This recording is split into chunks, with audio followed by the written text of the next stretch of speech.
ஓ, அப்ப விஷம் கலந்த சாப்பாடை சாப்பிட்டுட்டு இந்த ஹாஸ்பிட்டல்ல தான் வந்து படுத்திருக்கானா அந்த கேடு கெட்டவன்? அப்ப இனிமே பொழைக்க வாய்ப்பே இல்லக்கா. ஆமாமா, கண்டிப்பா பொழைக்க வாய்ப்பே இல்ல. ஏன்னா நீ சாப்பிட்டதும் பொட்டுன்னு போகணும்னு கொடூரமான விஷத்தை வாங்கின்னு வந்ததால சொன்னா, அது மொத்தத்தையும் அவனுக்கே கலந்து கொடுத்துட்டேன். எப்படி பொழைப்பா? நல்ல காரியம் பண்ணீங்கக்கா. இப்பதான் நிம்மதியா இருக்கு. ரொம்ப நன்றிக்கா. அட நீ வேற, எனக்கு எதுக்குமா நன்றி சொல்லிக்கிட்டு இருக்க? உன்ன மாதிரி ஒரு நல்ல பொண்ணை வச்சு எப்படி வாழ்றதுன்னு பாக்காம கொல்றதுக்கு பிளான் பண்ணால, அதுவும் என் வீட்லயே இருந்துகிட்டு பிளான் பண்ணால, அவனையெல்லாம் நான் சும்மா விட்டுருவேனா? அதான் அவன் போட்ட ஐடியாவை அவனுக்கே அடிச்சு விட்டேன். அம்மா, என்னதான் கெட்டவனா இருந்தாலும் விஷம் கொடுத்து கொல்ல நினைச்சது தப்பு இல்லையா? என்னம்மா இப்படி சொல்ற? நான் அந்த விஷத்தை அவனுக்கு கொடுக்கலனா இந்நேரம் இந்த குழந்தையும் தாயும் இப்படி நம்ம முன்னாடி இருந்திருப்பாங்களா? இல்ல நான் விஷத்தை மறைச்சே வச்சாலோ இல்ல எச்சரிக்கையே பண்ணாலோ ஏதோ ஒரு விதத்துல அவன் கொலை பண்ண முயற்சி பண்ணிருப்பான்ல. இப்ப என்ன பண்றான்? அவன் உயிரோட இருக்கிறதுக்கு முயற்சி பண்ணிட்டு இருக்கான். அவெல்லாம் சோக வேண்டியவன் தான்மா.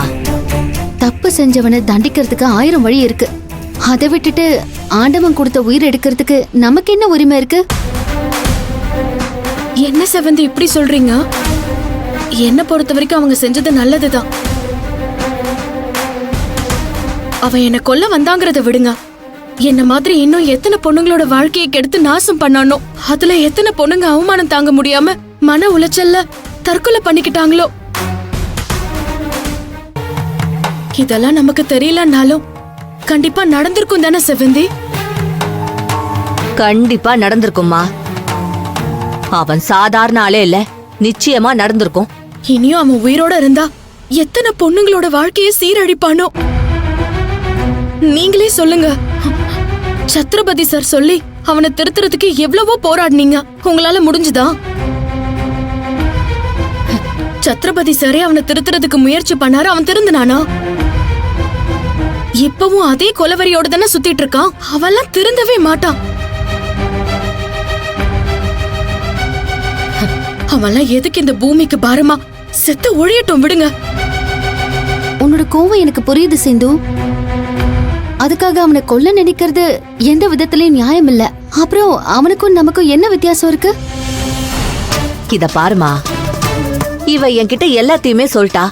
நீயும் உன் குடும்பத்துல உள்ளவங்களும் எவ்வளவோ நல்ல மனசோட இந்த பொண்ணுக்கு அடைக்கலம் கொடுத்து நல்லபடியா குழந்தைய பெத்தெடுக்க உதவியா இருந்திருக்கீங்கன்னு. ஆனா அவன் என்ன பண்ணா?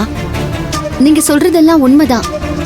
இப்படி கெட்ட புத்தியோட திரியறானா அவனை சமாளிச்சு திருத்த முயற்சி பண்ணணுமே தவிர அவனுக்கு சரி சமமா அவனை கொல்ல நினைக்கிறது சரியானது இல்லையேமா. அம்மாடி, காக்காவ கையால விரட்டலாம். இந்த மாதிரி காட்டு மிருகத்தை எல்லாம் வேட்டையாடிதான் ஆகணும். இல்லனா அது நம்மளையும் கொன்னுடும், நம்மள சேர்ந்தவங்களையும் கொன்னுடும். அவனுக்கெல்லாம் பாவ புண்ணியமே பார்க்க கூடாதுமா. அவன் பண்ண அநியாயத்தை வீடியோல பாக்கும்போது அவனை தேடி புடிச்சு கொல்லணும் தான் நினைச்சேன்.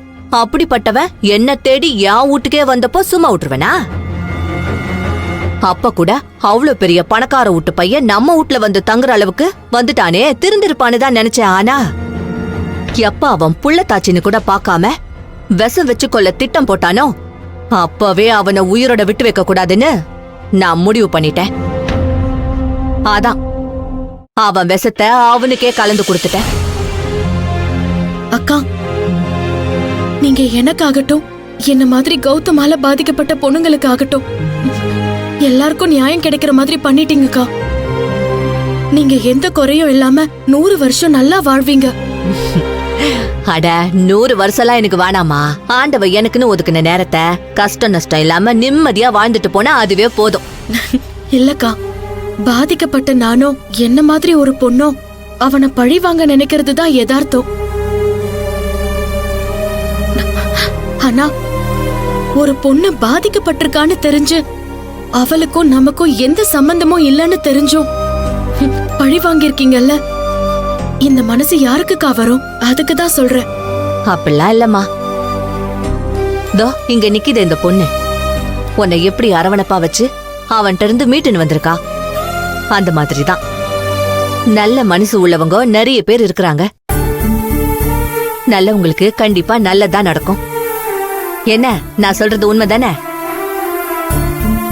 நீ சொன்னதை எதிர்த்து பேசுனேன்னு தப்பா நினைச்சுக்காதம்மா. நான் மனசுல பட்டதா அப்படியே பேசிட்டேன்.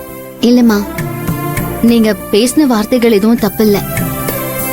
அவனை கொல்றது சரியான வழி இல்லைன்னு தான் தோணுதே தவிர நீங்க கேட்ட கேள்விக்கு என்கிட்ட பதில் இல்ல. அந்த அளவுக்கு அவன் மோசமானவன் தான். அவ்வளவுதாம்மா. அவன் மேலெல்லாம் பரிதாபமே படக்கூடாது. அவனுக்காக பரிதாபப்படணும்னா சாகாம ஒருவேளை இழுத்துட்டு கிடந்தானா சீக்கிரம் செத்துடணும்னு நம்ம ஆண்டவனை வேண்டிக்குவோம்.